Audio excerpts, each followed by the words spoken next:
अरे भाग्यवान, मेरे जूते कहाँ रखे हैं? मुझे बाहर जाने में देर हो रही है। तभी मालती कमरे में आती है। ये रहे आपकी जूते। मैं इन्हें साफ करने के लिए ले गई थी। अरे वाह, तुम कितनी समझदार हो। मेरे बिना कुछ कहे ही सारे काम कर देती हो। तभी मालती झिझकते हुए रमेश से कहती है, सुनिए जी, आपसे एक बात कहूँ, बुरा तो नहीं मानेंगे ना? अरे नहीं नहीं, बेफिक्र होकर कहो। शादी से पहले मैं अपने मायके में नौकरी करती थी। मैं चाहती हूँ कि अब मैं फिर से नौकरी करना शुरू कर दूँ। वैसे भी सारा दिन घर में बोर हो जाती हूँ। देखो मालती, तुम्हारे नौकरी करने से मुझे कोई ऐतराज नहीं है, लेकिन तुम्हें एक बात बता दूं, हमारे खानदान में आज तक कभी किसी औरत ने नौकरी नहीं की।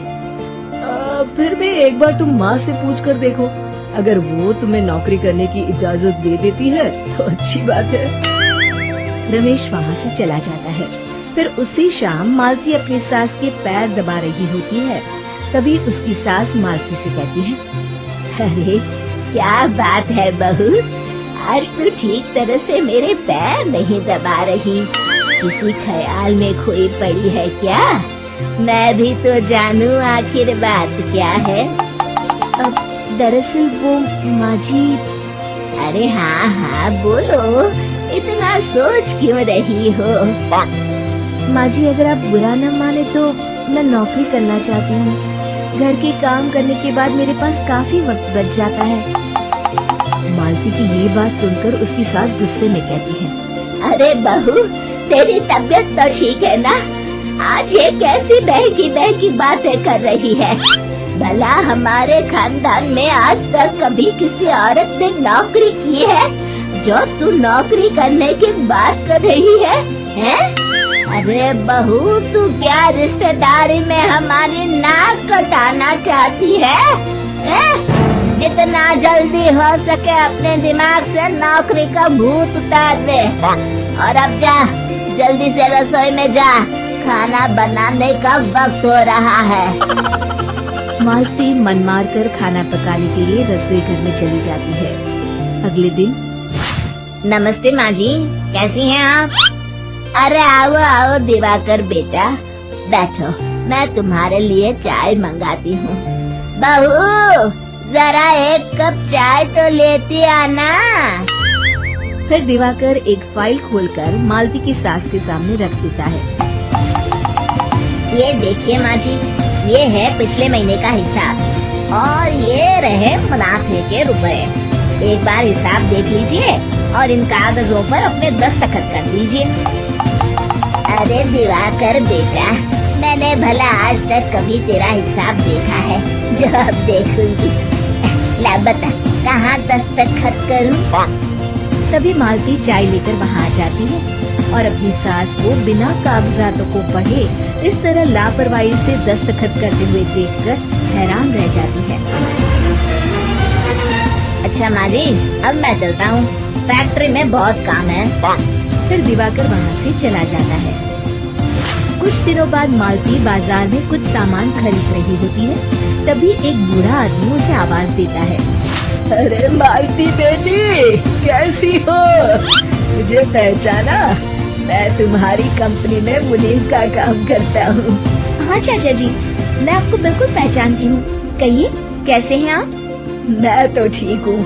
कंपनी में कुछ भी ठीक नहीं चल रहा, यहाँ तक कि हमें ठीक वक्त पर तनख्वाह भी नहीं मिलती। ये आप क्या कह रहे हैं? अब क्या बताऊँ, आप लोग तो कभी हिसाब किताब देखने दफ्तर आते नहीं। मेरी मानो तो एक बार आप लोग दफ्तर आकर सारा हिसाब किताब देख लो, आपको असलियत पता चल जाएगी। अच्छा बेटी, अब मैं चलता हूँ, देर हो रही है। फिर वो बूढ़ा वहाँ से चला जाता है। वहीं दूसरी तरफ मालती घर पहुंचकर अपनी सास को सारी बात बताती है। तभी वहाँ रमेश भी आ जाता है, लेकिन मालती की सास मालती की किसी भी बात पर विश्वास नहीं करती। तभी रमेश कहता है, अरे माँ, बिना आग के कभी धुआं नहीं उठता। जब मालती इतना कह रही है तो हमें एक बार दफ्तर चलकर देख लेना चाहिए। वैसे भी हम लोग काफी दिन से अपने दफ्तर नहीं गए हैं। इस तरह किसी एक आदमी के भरोसे काम छोड़ना मुझे भी ठीक नहीं लगता। अगले दिन वे सभी अपने दफ्तर पहुंचते हैं और सीधे दिवाकर के कैबिन में जाते हैं। अचानक सबको एक साथ देखकर दिवाकर चौंक जाता है। अरे माँ जी, आप सब लोग अचानक यहाँ कैसे आ गए? अगर कुछ काम था तो मुझे एक फोन कर दिया होता, मैं आपके घर आ जाता। तभी मालती की सास कहती है, अरे दिवाकर बेटा, आज मैं हिसाब देखने दफ्तर आई हूँ, जरा मुझे पिछले 6 महीनों का हिसाब दिखाना तो बेटा। दिवाकर घबराते हुए हिसाब की फाइल मालती की सास को देता है।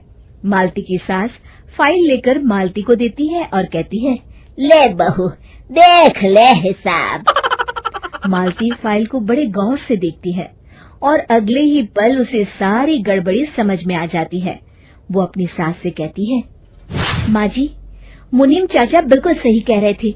हमारी कंपनी में पिछले 6 महीनों में जितना मुनाफा हुआ है, हमें उसका आधा पैसा भी नहीं मिला। यूँ समझ लीजिए कि 1 रुपये में सिर्फ चवन्नी ही हमारे हाथों में आई है। मालती की बातें सुनकर मालती की सास गुस्से से दिवाकर को पूछती है, क्यों दिवाकर, मेरी बहू जो कह रही है वो सच है? दिवाकर समझ जाता है आज उसका भांडा फूट चुका है। वो गिड़गिड़ाते हुए कहता है, मुझे माफ कर दीजिए माँ जी, मैं पैसों के लालच में अंधा हो गया था। अरे वाह दिवाकर, तू तो एक नंबर का चोर निकला। इतने दिनों से मैं तुझ पर आंख बंद करके भरोसा करती रही और तू मुझे ही चुना लगाता रहा। अभी के अभी निकल यहाँ से और दोबारा अपनी शक्ल मत दिखाना। दिवाकर वहाँ से भाग जाता है। मालती की सास मालती को शाबाशी देते हुए कहती है, बहू, आज मैं समझ गई कि पढ़ाई लिखाई हमारी जिंदगी में कितनी जरूरी है। मैं बहुत किस्मत वाली हूँ जो मुझे तुझ जैसी बहू मिली है। शिक्षा, पढ़ाई लिखाई का इस्तेमाल सही जगह करके हम दुनिया में बहुत कुछ बदल सकते हैं।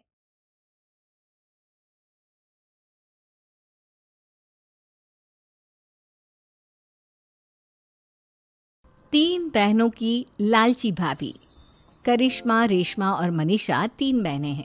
उनका एक भाई भी है, मयंक। मयंक अपनी बहनों को बहुत प्यार करता है, लेकिन मयंक की पत्नी सविता इस मामले में मयंक से बिल्कुल ही अलग है। वो अपनी ननदों का जितना बुरा कर सकती है उतना बुरा करती ही रहती है और अपनी ननदों पर हुक्म भी चलाती है। करिश्मा, करिश्मा, तुमने अभी तक नाश्ता नहीं बनाया? तुम्हारे भैया को ऑफिस जाने में देर हो रही है। हाँ भाभी, बस अभी बनाती हूँ। करिश्मा, तुम ये ढीलापन छोड़ दो। कल को पराये घर जाना है। वहाँ अगर तुम इस तरह से काम करोगी तो लोग क्या कहेंगे कि माँ ने और भाभी ने कुछ सिखाया नहीं। और तुम्हारी दोनों बहनें कहाँ हैं? अब रेशमा मार्केट गई है और मनीषा सो रही है। क्या? सुबह के 8 बज रहे हैं और ये महारानी अभी भी सो रही है?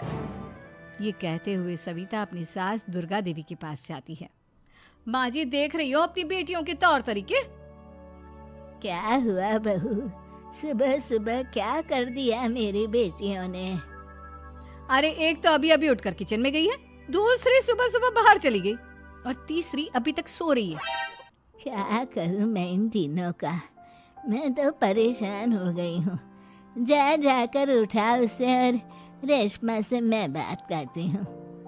सविता सीधा मनीषा के कमरे में जाती है और उससे कहती है, महारानी जल्दी उठो, सूरज सर पर आ गया है। भाभी थोड़ी देर और सोने दो ना, मैं रात को लेट सोई थी। वो क्या ना, यूनिट टेस्ट चल रहे हैं। शराफत से उठती है या नहीं, या फिर पानी की भरी बाल्टी डालूं तेरे ऊपर? नहीं नहीं भाभी, मुझे बिस्तर में नहीं नहाना, उठती हूँ मैं। मनीषा जल्दी से उठकर बाथरूम में चली जाती है। सभी आराम से बैठकर नाश्ता कर रहे होते कि तभी रेशमा बाजार से हाथ में सामान लिए आ जाती है। रेशमा को देखते ही सविता उस पर बरस पड़ती है। लो, आ गई महारानी। ऐसा भी क्या सामान लाना था जो सुबह आंख मलते ही बाजार की तरफ रवाना हो गई? भाभी, कल आप ही तो चीख रही थी कि घर का सारा सामान मुझे ही लाना पड़ता है, घर में किसी को भी किसी काम से कोई लेना देना नहीं है। अब मैं बाजार जाकर सामान ले आई तो आपको इस बात से भी तकलीफ हो रही है? देख रही हो माँ जी, अपनी बेटी की जुबान कैंची से भी तेज चलती है। और मयंक, आप तो कुछ कहेंगे नहीं अपनी लाडली बहन को। रेशमा, अपनी भाभी से ऐसे बात नहीं करते। चलो माफी मांगो। भैया, मैं क्यों माफी मांगू? आप भाभी से बोलिए ना कि हम पर कम हुक्म चलाया करे। हम इस घर की बेटियां हैं और आपकी पत्नी की ननद है, नौकरानी नहीं। लो कर लो बात, इनकी भलाई के लिए कुछ भी बोलो तो इन्हें बुरा लग जाता है। इस घर में यही इज्जत है मेरी। देख लो माँ जी, आपकी बेटी किस लहजे में मुझसे बात कर रही है। सविता वहां से चली जाती है। मयंक को बहुत गुस्सा आता है, वो भी वहां से चला जाता है। फिर करिश्मा रेशमा को समझाती है। रेशमा, तुम्हें भाभी से माफी मांग लेनी चाहिए थी ना। लेकिन दीदी मैंने कुछ किया ही नहीं, तो मैं माफी क्यों मांगू? हाँ करिश्मा दीदी, रेशमा दीदी जैसे ही घर में आई भाभी ही उन पर चिल्ला रही थी। हाँ, मैं मानती हूँ कि गलती भाभी की थी। मैं तो इसलिए बोल रही हूँ कि भाभी ने माँ को तो पूरी तरह अपने वश में कर लिया है। वो हमारी बात सुनती ही नहीं। मयंक भैया हमारे लिए हमेशा खड़े रहते हैं, इसलिए उनकी बात का मान तो तुम्हें रखना चाहिए था ना। कोई फायदा नहीं दीदी, कुछ दिनों की बात और है, भाभी उन्हें भी हमारे खिलाफ भड़का देंगी। फिर वो भी माँ की तरह हमारी किसी बात का विश्वास नहीं करेंगे। इसी तरह सविता अपनी तीनों ननदों को किसी न किसी बात पर परेशान करती रहती थी। एक दिन मयंक अपनी तीनों बहनों के लिए गिफ्ट लाया। करिश्मा, ये तुम्हारे लिए हार का सेट, रेशमा तुम्हारे लिए सुंदर सी ड्रेस, और मनीषा तुम्हें किताबें पसंद है ना, तुम्हारे लिए किताबें लाया हूँ। थैंक यू भैया। थैंक यू भैया। थैंक यू भैया। करिश्मा, तुम्हारा नेकलेस कितना सुंदर है, ये भैया कहाँ से ले आए होंगे? मैंने भैया को 3 दिन पहले फोन पर ये डिजाइन दिखाया था और आज भैया ये ले आए। सविता तो अपनी ननदों के गिफ्ट्स देखकर जल गई, और करिश्मा का नेकलेस तो उसे भी बहुत पसंद आया था। अपनी बहनों के लिए कितना अच्छा नेकलेस लेकर आए हैं, मुझे कभी कोई गिफ्ट नहीं दिया। मैं आज ही ये हार चुरा लूंगी। रात में सविता करिश्मा का हार चुरा लेती है, और इसी तरह उसे अपनी ननदों की जो भी चीज अच्छी लगती वो उसे मांगती नहीं, बल्कि रात के अंधेरे में चुरा लेती। इसी तरह दिन बीतते गए, और सविता ने मयंक के दिल में भी उसकी बहनों के लिए नफरत पैदा कर दी। एक दिन मयंक ने करिश्मा और रेशमा के लिए रिश्ता देखा, और ये बात उसने घर में सबको बताई। माँ, करिश्मा और रेशमा के लिए बहुत अच्छा रिश्ता आया है, वो लोग कल इन्हें देखने आ रहे हैं। आप और सविता मिलकर सारी तैयारी कर लेना। ये सुनकर करिश्मा और रेशमा खुश हो जाती हैं, लेकिन सविता सोचती है, अगर इन दोनों बहनों की शादी हो गई तो घर और बाहर का काम कौन करेगा? मनीषा तो एक नंबर की कामचोर है, उससे तो किसी बात की उम्मीद लगाना ही बेकार है। मुझे इस शादी को रोकना होगा। अगले दिन सभी लड़के वालों के स्वागत की तैयारी करने में लगे होते हैं। तभी मयंक अपनी बहनों से आकर कहता है, तैयार हो गई तुम दोनों? देखो, दोनों लड़के बहुत अच्छे हैं, मैं कोई कसर नहीं छोड़ना चाहता, इसलिए तुम उनके सामने अच्छे से बिहेव करना और अपनी भाभी से लड़ने मत लग जाना। करिश्मा, तुम वो नेकलेस पहन लो ना जो मैं तुम्हारे लिए लाया था। भैया, मैं बहुत देर से वो नेकलेस ढूंढ रही हूँ, लेकिन मुझे मिल ही नहीं रहा। क्या तुमने नेकलेस खो दिया? तुम्हें पता भी है वो कितना महंगा था? तुम कोई काम ढंग से नहीं कर सकती। मयंक गुस्से में वहां से चला जाता है। थोड़ी देर बाद लड़के वाले भी आ जाते हैं। वो दोनों बहनों को पसंद कर लेते हैं और रिश्ता पक्का हो जाता है। लेकिन सविता के दिमाग में तो कुछ और ही खिचड़ी पक रही थी। वो पंडित जी के पास करिश्मा की कुंडली लेकर जाती है और उन्हें पैसे देकर करिश्मा की कुंडली बदलवा देती है। जब लड़के वालों के पास करिश्मा की कुंडली जाती है तो वो दुर्गा को फोन करते हैं। बहन जी, हमने करिश्मा की कुंडली अपने पंडित जी को दिखाई थी। आपकी बेटी की कुंडली नहीं बल्कि दोषों का पिटारा है। देखिए, मैं और मेरे पति इन सब बातों में बहुत विश्वास करते हैं, इसलिए हम आपकी बेटी से अपने बेटे की शादी नहीं करा सकते। इस तरह करिश्मा का रिश्ता टूट जाता है और सभी घर वालों को बहुत दुख होता है। अब कविता सोचती है, चलो करिश्मा का तो रिश्ता टूट गया, अब रेशमा का भी रिश्ता तोड़ना है। क्या करूं? अब सविता आवाज बदलकर किसी अननोन नंबर से रेशमा के होने वाले ससुराल में फोन करती है। हेलो, मैं कौन हूँ कौन नहीं ये आपके लिए जानना जरूरी नहीं, बस इतना सुन लो कि रेशमा का 2 साल से किसी के साथ अफेयर चल रहा है। बस रेशमा का रिश्ता तोड़वाने के लिए सविता का इतना कहना काफी था। अब रेशमा का भी रिश्ता टूट गया। मयंक और दुर्गा देवी ने रेशमा को खूब खरी खोटी सुनाई और उससे बार बार उस लड़के के बारे में पूछने लगे। आप दोनों मुझे क्यों परेशान कर रहे हो? अरे कोई लड़का होगा मेरी लाइफ में तो मैं बताऊंगी ना, जब कोई है ही नहीं तो कहाँ से लाऊं मैं कोई लड़का? तो तेरे होने वाले ससुराल वालों को फोन किसने किया था? माँ, मैं नहीं जानती किसने फोन किया था, मैं सच कह रही हूँ। मैं तो पहले ही कह रही थी इसकी लगाम खींच कर रखो, लेकिन मेरी सुनता ही कौन है। आप चुप रहिए भाभी, ये सब आपका ही किया धरा है।